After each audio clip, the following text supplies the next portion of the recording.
Bonjour à tous et bienvenue dans le 12-45, mardi 10 juillet. Voici les titres. Jour de match pour les Bleus qui affrontent ce soir la Belgique en demi-finale de la Coupe du Monde. Dans les deux pays, les supporters croient en leur chance de victoire et nous serons en direct de Saint-Pétersbourg et de Liège en Belgique. En Thaïlande, l'évacuation des jeunes footballeurs et de leur entraîneur pris au piège dans une grotte inondée depuis le 23 juin dernier se poursuit. Pour l'heure avec succès, ils ne sont plus que 2 bloqués sous terre. Affluence chez les garagistes en cette période de grand départ en vacances. Les automobilistes prévoyants font réviser leur voiture et la facture peut être salée. Non seulement l'entretien est ce qui coûte le plus cher, mais en plus, les tarifs varient d'une région à l'autre. Notre série de la semaine consacrée aux hôtels mythiques avec aujourd'hui l'abbaye de Talloires, sur les rives du lac d'Annecy, un site qui célèbre cette année 1000 ans d'histoire. Enfin du cinéma, avec la sortie demain d'une comédie, L'école est finie, d'Anne de Petrini, l'ancienne animatrice télé. Elle signe là son 2e film, l'histoire d'une prof d'anglais très citadine mutée à la campagne. France, Belgique, c'est donc dans quelques heures une demi-finale presque fratricide qui fait vibrer les deux pays. Dans le sud de la France toutefois, l'esprit bon enfant qui règne dans le camping de Saint-Vincent-du-Refort en Ardèche promet de devenir électrique parmi les vacanciers des Français et des Belges. Et le match a déjà commencé. Peggy Liodno et Ingrid Carré. Derrière la France, la Belgique n'est jamais très loin. Dans ce camping, c'est 60% de Français, 40% de Belges. Des amis de vacances, mais pour la demi, on ne fera pas les choses à moitié. Oui, c'est pour faire plaisir à mon ami là, à mon camarade. Sinon, je sais qu'il va être triste demain. Je sais qu'il va être triste. Finalement, sa chambre entre voisins. Hier, il y avait concours de bolotte et du coup, c'était les Français contre les Belges. On a gagné. Alors aujourd'hui, c'est match de foot pour vérifier, même si ce n'est pas vraiment du jeu. La Belgique s'est choisie de sacrés diables. Pour la France, on a misé sur la jeunesse. Patrice, doucement, c'est les petits bleus. La Belgique l'emporte.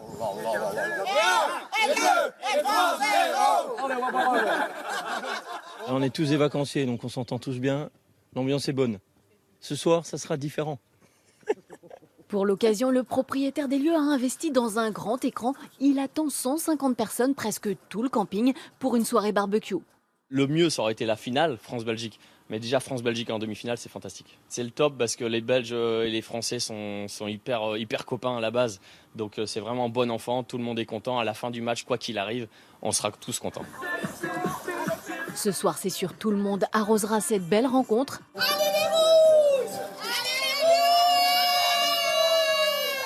Les bleus et les rouges sont pour l'heure dans le même bain.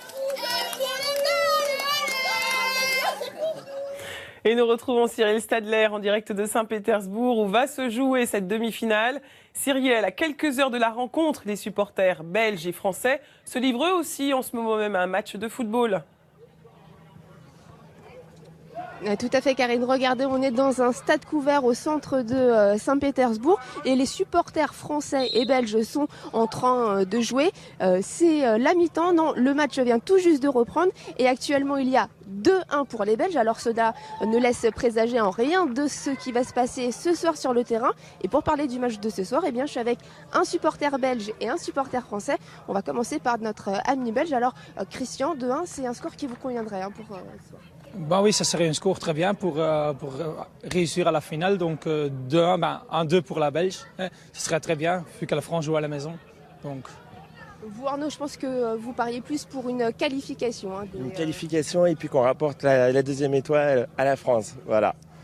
Donc vous le voyez Karine, des Français qui y croient et qui vont tout donner pour cette 2e mi-temps, à l'image des joueurs français, on l'espère ce soir. Merci de nous rassurer, merci Cyrielle. Et nous quittons la Russie pour la Belgique qui est en ébullition. À Liège, nous retrouvons en direct Julien Modave, journaliste RTL TVI. Julien, Liège est la ville la plus francophile de Belgique, mais ce soir, elle sera derrière les Diables Rouges.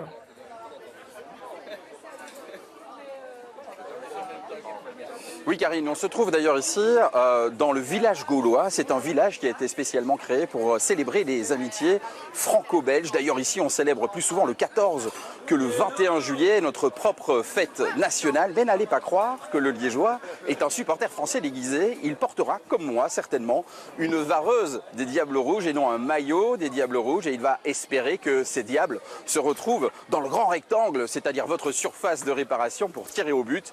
Dans tous les cas, on espère qu'au bout de 90 minutes et non 90, eh bien, les Belges soient victorieux, aussi en grande partie parce que ici, à Liège, eh bien, la plupart des Liégeois vont passer les vacances chez vous, en France, et ils n'ont pas du tout envie d'être chambrés. Merci Julien. Et les deux équipes se connaissent bien. De nombreux joueurs français et belges jouent même ensemble dans des clubs prestigieux, notamment britanniques. Alors qu'est-ce qui fera la différence ce soir sur le terrain? La technique, le mental? Nous avons demandé à deux champions du monde 98, Alain Bogossian et Laurent Blanc, de nous faire part de leur expérience et de nous donner leur point de vue sur les forces et faiblesses des deux équipes. Nicolas Carme et Arthur Dehaye. Parlons des Bleus avec Laurent Blanc sur la place rouge. Un match de charité hier, avant une rencontre sans merci ce soir. Ça sera un super match et je pense que le gagnant de ce match-là aura beaucoup de chances de gagner la Coupe du Monde. Ça sera un match difficile parce que l'équipe de Belgique est vraiment une très belle équipe. Le champion du monde 98 ne s'y trompe pas, le duel sera terrible. Un duel entre deux gardiens en état de grâce d'abord. Messi Hugo Lloris est impérial sur sa ligne, avantage à Thibaut Courtois et ses 18 arrêts depuis le début du tournoi. Pour la défense, la balle est dans le camp des Bleus, avec une arrière-garde bien plus solide que celle des Diables Rouges. En revanche, balle au centre en ce qui concerne les deux tridents offensifs. D'un côté, les Français. Olivier Giroud, 4e meilleur buteur de l'histoire de la sélection, avec 31 réalisations. Antoine Griezmann et ses 7 buts lors des 6 derniers matchs à élimination directe avec les Bleus. Kylian Mbappé, 188 millions d'euros de valeur, un des joueurs les plus cotés, les plus prometteurs, bref, inestimable. De l'autre côté, les Belges. Romelu Lukaku, meilleur buteur de l'histoire de la Belgique à seulement 25 ans avec 40 buts. Kevin De Bruyne, passeur de génie, créateur en moyenne de 4 occasions par match. Eden Hazard, 90 sélections, leader de l'attaque, capitaine de l'équipe, un des tout meilleurs joueurs au monde. Avec Eden Hazard, Lukaku et De Bruyne, la clé de ce match, à mon avis, ça va être notre défense. Pour Alain Bogossian, l'équipe de France n'a pas de point faible, mais selon lui, tout se joue dans la tête. Aujourd'hui, ils vont se lever sereinement, ils vont pas changer leur habitude. Et on se prépare comme les autres matchs. Il faut surtout pas mettre l'enjeu avant le jeu. Donc tous les joueurs doivent être concentrés normalement, comme ils le font depuis le début de la compétition. Conseil d'un champion du monde à peut-être de futurs finalistes. Et les animaux qui prédisent les résultats match par match semblent perdus face à ce qui s'annonce comme une demi-finale très indécise. Achille, le chat du musée de l'Ermitage à Saint-Pétersbourg, prédit la victoire de la Belgique. Le félin, sourd et aveugle, ne s'est jamais trompé depuis le début de la compétition. Résultat inverse pour la tortue du parc zoologique Planète Sauvage près de Nantes. Ariane, c'est son nom, pronostique la victoire des Bleus. Elle non plus ne s'est jamais trompée depuis le début du mondial. Et les supporters non plus ne se sont pas trompés depuis le début de la compétition. Les Français comme les Belges ont parié sur les performances de leur équipe respective et ils ont eu raison. Leurs rangs grossissent après chaque match gagné. Résultat, les maillots et accessoires des Bleus et des Diables Rouges s'arrachent. Emmanuel Michel, Guylain Federspiel et Gaël Courcel. Bien sûr, il y a le drapeau, un accessoire indispensable.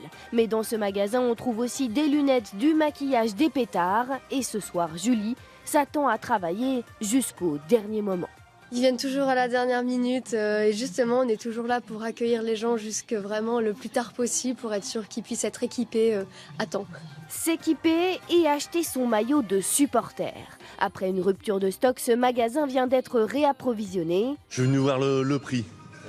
Et ouais, c'est le moment de l'acheter, ouais. Comptez 85 € environ et après essayage, laissez-vous tenter. Ma fille, elle me dit que ça fait beau. En fait, c'est le père qui est beau. Des maillots qui s'arrachent aussi côté belge. Notre vitrine a très bien fonctionné, plus aucune vareuse belge en magasin, tout est parti. Et oui, si on ne dit pas maillot mais vareuse, chaussettes, bijoux, drapeaux, les produits aux couleurs des Diables Rouges s'arrachent. Pour pouvoir les encourager, pour qu'ils gagnent la finale et qu'on devienne les champions du monde. Ici, même les glaces y passent. Alors là, vous avez une boule de crème glacée chocolat.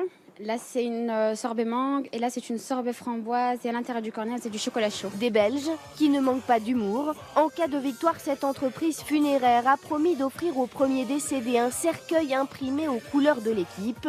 Le football, à la vie, à la mort. Et voilà ce que l'on pouvait dire à la mi-journée sur la demi-finale France-Belgique ce soir. Dans le reste de l'actualité, 5 morts dans l'incendie d'un appartement ce matin à Pau. Un incendie sans doute d'origine criminelle. La piste du drame familial est privilégiée par les enquêteurs. Les victimes sont un enfant et 4 adultes, 2 couples en fait. La tragédie s'est déroulée à l'intérieur de l'appartement. Il y a des traces de violence. Le ou les criminels ont ensuite mis feu au logement. D'après des voisins, les disputes étaient fréquentes au sein du couple qui vivait dans cet appartement. Encore des noyades, 2 nouvelles personnes sont mortes hier. D'une part, un sexagénaire retrouvé noyé dans la rivière Drône, dans un village près de Libourne. D'autre part, un adolescent dans le lac de Carcan en Gironde. Âgé de 15 ans, son corps a été repêché par les pompiers dans une zone non surveillée. La mère de l'adolescent avait signalé sa disparition en fin d'après-midi. La famille, originaire de la banlieue de Rouen, était en vacances dans la région. En Thaïlande, le soulagement à mesure que les adolescents sont extraits de la grotte du nord du pays dans laquelle ils sont bloqués depuis le 23 juin dernier. 11 d'entre eux ont été évacués avec succès depuis ce week-end. Ils se portent bien. Reste encore un adolescent et l'entraîneur de football sous terre, Lionel Gendron. À 10h08 heure locale, 5h08 heure française, 19 plongeurs sont entrés dans la grotte. C'est la 3e opération en 3 jours et a priori la dernière. Si tout se passe bien, je peux vous confirmer que les 4 enfants et leur entraîneur sortiront tous de la grotte aujourd'hui. Il pleut, le niveau de l'eau risque de monter dans la grotte. Pas question donc de ralentir le rythme des opérations. Et tout se passe bien puisque 3 autres adolescents ont été sauvés ce matin. Les opérations s'effectuent loin des caméras. Sur ces images filmées hier, des officiels cachent l'un des survivants exfiltrés. Les enfants qui sont à l'hôpital sont en bonne santé. Les autorités ont donné des nouvelles de ceux qui ont été hospitalisés hier. Nous leur avons donné des médicaments et ils vont beaucoup mieux. Ce matin, ils pouvaient parler sans problème. Ils n'ont pas de fièvre et ils s'alimentent progressivement. La dernière vidéo à l'intérieur de la grotte a été postée par Elon Musk, le patron de SpaceX et Tesla. Le milliardaire américain a mis à disposition des sauveteurs un mini sous-marin. On ne sait pas s'il a été utilisé. En tout cas, près de la grotte, à l'hôpital et dans tout le pays, les Thaïlandais sont de plus en plus soulagés.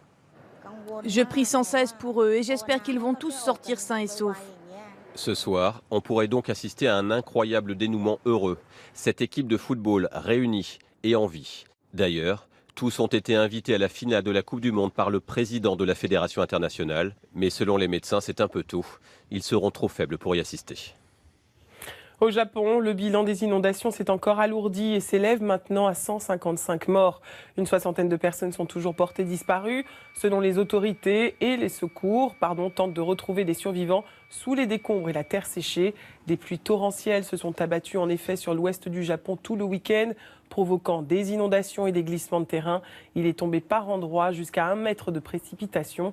Les autorités avaient ordonné le déplacement de 2 millions de personnes.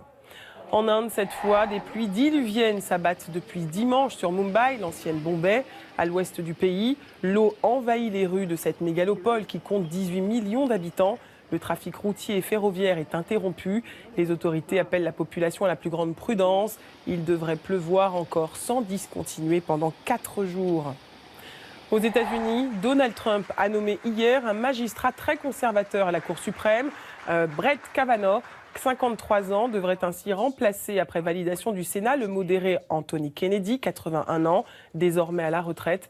La Cour suprême tranche les grands débats de la société américaine. C'est la plus haute autorité judiciaire du pays. C'est le 2e magistrat très conservateur que nomme Donald Trump.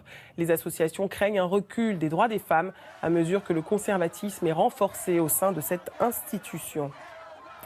Retour en France où une consultation publique a été lancée par la préfecture des Pyrénées-Atlantiques.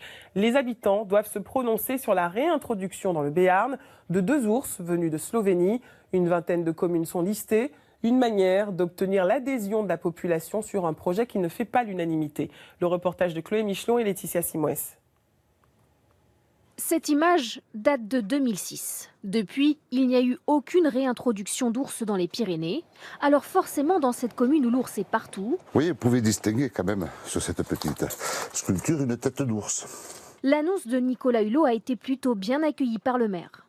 C'est ici que l'on retrouve chaque année encore les traces de passage des 2 seuls mâles qui restent ici. C'est quand même important pour la biodiversité de conserver quand même cette race. Pour lui, réintroduire des ours ici permettrait notamment de faire baisser le nombre de sangliers et donc de dégâts qui leur sont imputés. Car sur les 43 ours qui peuplent aujourd'hui les Pyrénées, seulement 2 mâles vivent à l'ouest. Rôderie et Néré, que l'on voit ici, devraient donc voir arriver 2 femelles à l'automne, ce qui n'est pas du goût de tout le monde.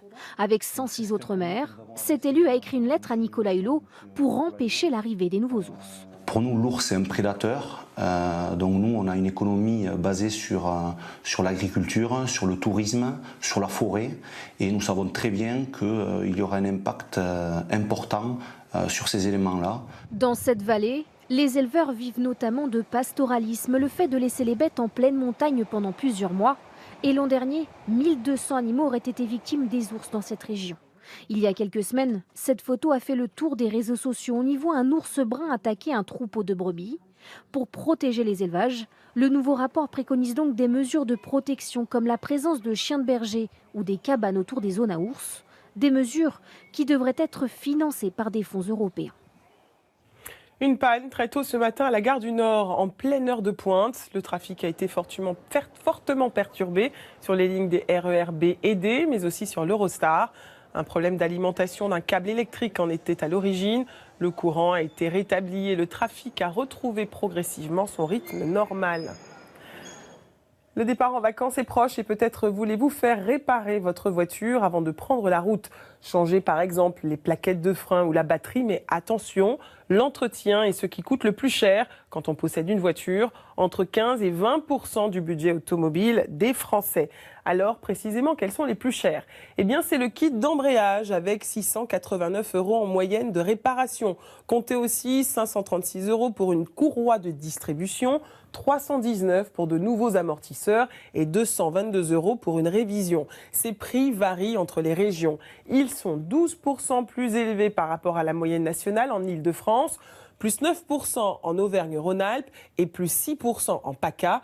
À l'inverse, moins 5% dans le Grand Est et les Hauts-de-France et moins 4% en Pays de la Loire. Alors les différences de coûts s'accentuent aussi dans les villes. Plus 25% à Paris, plus 22% à Versailles et plus 20% à Lyon et Nice, contre moins 11% à Limoges et moins 9% à Amiens. Alors qu'est-ce qui explique ces écarts de prix ? Eh bien la facture varie à cause des écarts de niveau de vie dans les régions. En Île-de-France ou en Rhône-Alpes, les salaires moyens sont les plus élevés, tout comme les prix des loyers. Tout cela fait donc augmenter les prix des réparations. À cela s'ajoutent des disparités selon l'âge des véhicules. Plus le véhicule est neuf, plus le montant de la facture sera élevé. Comptez 297 € pour une révision d'une Clio de 2013 en Île-de-France, contre 212 pour une de 2004. La suite de notre série de la semaine consacrée aux hôtels mythiques. Et nous partons aujourd'hui à la découverte de l'abbaye de Talloires, nichée dans la baie de Talloires au bord du lac d'Annecy. Un établissement qui semble hors du temps et pour cause. L'abbaye fête cette année un millénaire d'histoire. Frédéric Mazy et Ingrid Carré. C'est l'hôtel le plus ancien des bords du lac d'Annecy. L'abbaye de Talloires fête ses 1000 ans cette année, un millénaire chargé d'histoire. Les fondations datent du Xe siècle. C'était d'abord un petit établissement religieux. Ensuite, le monastère s'est développé jusqu'à devenir une abbaye royale donc au XVIe siècle, jusqu'à la Révolution française. Dès lors, les moines ont été contraints de quitter l'abbaye. L'établissement est devenu une exploitation viticole, puis un relais à cheval, une auberge et enfin un hôtel qui a gardé les traces des différents occupants. Les moines donc, leurs cellules sont restées des chambres, pas si petites et aujourd'hui beaucoup plus confortables. Quoique, à chaque client est laissé le choix entre une chambre moderne ou classée comme celle-ci. Le parquet est d'origine, les poutres datent du XVIIe siècle et surtout au mur tous les portraits des apôtres. Une chambre que certains disent hantée. Ce qui est sûr, c'est qu'on a énormément de clients qui nous disent qu'ils ont ressenti comme des esprits. Après, on a une clientèle étrangère qui, au contraire, veut spécifiquement cette chambre, puisque eux n'ont pas tous patrimoine historique. Donc là, ils sont baignés dans l'histoire. Une plongée aussi sur la vue imprenable du lac, grand donateur de poissons. L'hôtel a la chance d'en être approvisionné par les 2 seuls pêcheurs professionnels du lac. Il se met sur le ponton et il nous livre directement. Des ferrats ou des écrevisses, la spécialité de l'hôtel servie à l'entrée. Il n'y a pas d'endroit aussi magique en fait. On s'est marié à la baie de Talloires et c'est un lieu qui est paradisiaque. Le paradis aussi pour quelques célébrités. L'acteur Jean Reno est devenu actionnaire de l'hôtel 4 étoiles. Quant à Bruce Willis, il s'est laissé enivrer par les lieux. Donc là, vous êtes dans les souterrains. Un grand souvenir dans cette cave, c'est un jour avec Bruce Willis et puis Jean Reno, et on avait un petit peu un Haut-Brion, Mission Haut-Brion à déguster. Un Bordeaux, mais aussi de nombreux vins de Savoie, évidemment. Le Mondeuse Blanche est un cépage très rare en Savoie. Tout aussi rare, le lac d'Annecy, le plus pur d'Europe. Un dernier superlatif, la baie de Talloires a récemment été citée comme l'une des plus belles baies au monde. On confirme. Du cinéma maintenant avec la sortie demain de L'école est finie. C'est le titre de la nouvelle comédie d'Anne de Petrini, l'ex-animatrice de télévision et actrice, signe là son deuxième long métrage. 8 ans après, il reste du jambon. Cette fois, elle nous entraîne à la campagne où est mutée Agathe, une prof d'anglais très citadine, incarnée par Bérangère Krief. Le reportage de Charlotte Palot et Bertrand No. Je suis Agathe Langlois. Et j'appelle pour connaître le lieu de ma titularisation. Reuilly Diderot? C'est sur la ligne 8, ça, non? Comment ça, très loin, sur la 8? Allez, zou, en Picardie. Prof de la ville jusqu'au bout des ongles, dans L'école est finie, Bérangère Krief vit comme une punition sa mutation. Au téléphone, vous m'aviez parlé d'un studio indépendant. Quand vous fermez la porte, c'est indépendant. Elle tente alors de s'intégrer et de se rapprocher d'un collègue incarné par Grégory Fitoussi qui, lui, a choisi de vivre ici. Toi, t'es prof de maths, c'est ça? Ça se voit. Il y a un côté maladroit dans son personnage qui est très touchant, parce qu'évidemment qu'elle essaie de se faire accepter par ces gens. Trop volontaire, mais un peu. Un peu trop volontaire, du coup il y a une maladresse qui est touchante, évidemment. Toi, t'es parisienne, c'est ça? Ça se voit. C'est cliché contre cliché, en fait. Madame, est-ce que les lapins qui vivent en Angleterre, ils parlent anglais ou ils parlent lapin? Ces clichés, Anne de Petrini est allée les chercher dans une chronique d'une prof qui enseigne en 2 mots. Ce livre est l'adaptation du blog de Princesse Soso, une prof d'anglais en milieu rural qui y décrit tout ce qu'elle vit. United States of America. La vache. Mais qui sont ces gens? La campagne des vaches, on a l'impression que c'est gentil, enfin que l'environnement est gentil, et elle s'est retrouvée devant une réalité sociale très très difficile, une réalité sociale assez hardcore en fait. Tu me donnes ton carnet immédiatement. Oui. Wikipédia. Dépasser ses préjugés et rencontrer l'âme sœur, c'est le programme de cette sympathique comédie romantique. Elle est mignonne en fait, la parisienne. Tu l'aimes bien, non? Parce que sinon je me mets dessus. C'est vrai que sous cet angle, elle est pas mal. C'est la fin de cette édition. Merci à tous pour votre fidélité. Tout de suite, votre série Scène de ménage, puis le téléfilm Amour versus Glamour. Ce soir, le 1945 de Xavier Demoulin. À demain et bel après-midi à tous sur M6.